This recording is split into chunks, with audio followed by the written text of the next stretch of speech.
تحریک انصاف نے خطے کی کشیدہ صورتحال کے پیش نظر حکومتی تیاری پر سوالات اٹھا دیے۔ پارلیمنٹ ہاؤس میں گفتگو کرتے ہوئے اپوزیشن لیڈر قومی اسمبلی عمر ایوب نے کہا کہ اس وقت دنیا میں صرف 10 سے 12 روز کا تیل کا ذخیرہ موجود ہے۔ انہوں نے کہا کہ اگر آبنائے ہرمز سے تیل کی ترسیل رک گئی تو کیا افغانستان سے تیل لیا جائے گا؟ انہوں نے بجٹ کو ایک فراڈ قرار دیا۔ اسٹریٹ آف ہارموز یا بند ہوتی ہے، اس وقت بھی تقریباً امریکن 2 سے 3 آبدوزیں نیوکلیئر سب مرینز وہاں پہ پھر رہی ہوں گی۔ ایران نے تھریٹن کیا ہے کہ وہ بند کریں گے، اور آپ کو میں گلوبل سٹیٹسٹکس بتا دوں کہ دنیا کی پیداوار تیل کی تقریباً 8 کروڑ 20 لاکھ بیرل فی ڈے ہے۔ دنیا میں اس وقت جو ریزرو آپ کے پاس پڑا ہوا ہے صرف 10 یا 12 دنوں کا ہے، اس پہ پاکستان کا کیا شیئر ہے یہ سوالیہ نشان۔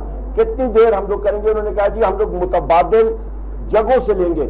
تو بیرل صاحب مجھے بتائیں کہ تیل یا افغانستان سے لائیں گے یا تاشکند سے لائیں گے، جہاز کے ذریعے لائیں گے، کہاں سے لائیں گے؟ کوئی پلاننگ نہیں ہے۔ فراڈیا بجٹ عوام کے گلے پہ چھری انہوں نے پھیری۔